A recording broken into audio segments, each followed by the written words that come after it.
Hello everyone and welcome to Miss Physics.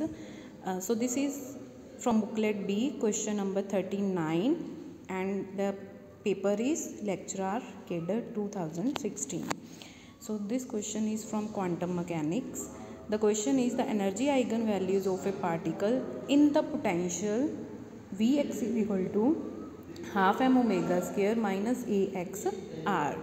सो हमें बताना है कि अगर हम पोटेंशियल चेंज कर देते हैं हार्मोनिक ऑसिलेटर का by a value minus A X, तो उसकी जो एनर्जी आइगन वैल्यूज़ होंगी वो कैसे आएंगी. ठीक है, सो इसका सोल्यूशन हम फाइंड करेंगे by using time independent Schrodinger equation.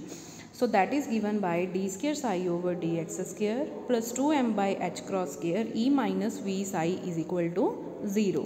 ठीक है, अब देखिए जो हमें क्वेश्चन में पोटेंशियल गिवन है that is half M omega square X square and this potential is for harmonic oscillator. ठीक है, सो हार्मोनिक ऑसिलेटर का potential either it can be written as half K X square where K is equal to K किसके equal होता है M omega square, और this can be written as half M omega square X square and corresponding to this potential. ठीक है, half K X square energy eigenvalues कितनी होती हैं that is E N is equal to N plus half H cross omega. अब हमें इस question में बताना है कि अगर हमने पोटेंशियल यहाँ पे चेंज कर दिया तो एनर्जी आइगन वैल्यूज़ किस फॉर्म में आएंगी. ठीक है, सो उसके लिए हम थोड़ी सी कैलकुलेशंस करते हैं. तो हमने सबसे पहले क्या किया कि यहाँ पे जो v की वैल्यू हमें गिवन है वो यहाँ पे सब्स्टिट्यूट कर दी. So half M omega square X square बन जाएगा माइनस का, माइनस ए एक्स था तो माइनस माइनस के हो जाएगा वो प्लस हो जाएगा. अब इसको हमने क्या करना है कि इसको थोड़ा सा सिंप्लीफाई करने के बाद इस इक्वेशन को हमें इस फॉर्म में तैयार करना है कि जो हमारे पास ये ओरिजिनल इक्वेशन थी श्रोडिंजर इक्वेशन. अब उसके लिए हम क्या करते हैं, हमने एक वैल्यू ली that is A square over 2m omega square. इस वैल्यू को हमने इस इक्वेशन में क्या कर दिया प्लस कर दिया और क्या कर दिया माइनस कर दिया. ठीक है, so that the above equation remains same. उसके बाद क्या किया हमने, उसके बाद थोड़ी सी रीअरेंजमेंट इसकी करनी है and the question is done. So first term as it is, second term as it is. अब इस टर्म में से जो तीन टर्म्स हैं उसमें से हमने minus half M omega square क्या ले लिया कॉमन. ठीक है, सो हमारे पास पीछे क्या बच गया that is X square. First term में से बच गया एक्स स्क्वायर. सेकेंड टर्म में आ जाएगा हमारे पास 2ax divided by M omega square, और जो थर्ड टर्म है वो बच जाएगी हमारे पास A square over M square omega 4.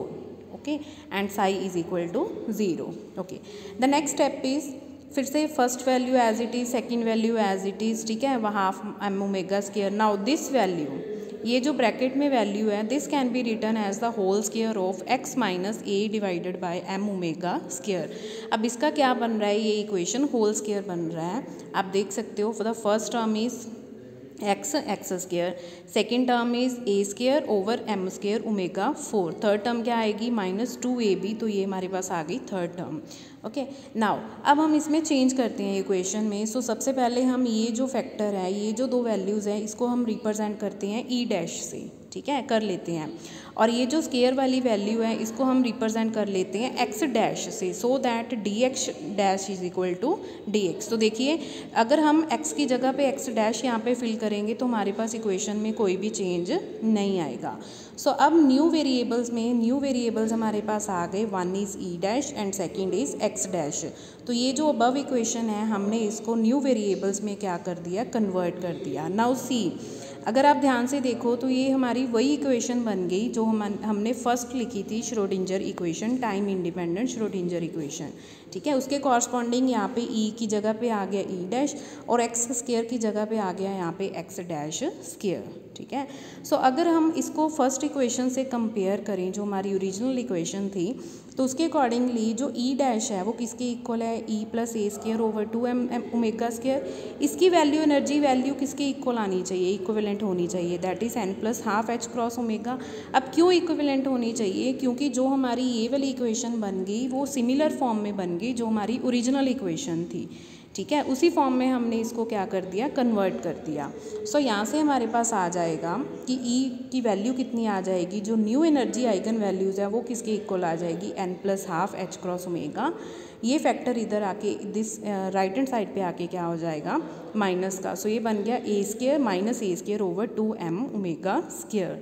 So according to this option A is correct. मैंने यहाँ पे ऑप्शंस नहीं लिखी है, बट अकॉर्डिंगली इसकी ऑप्शन कौन सी बनती है, that is option number A. So this is how to solve this question. Okay, like the video and subscribe my channels for more updates. Thank you.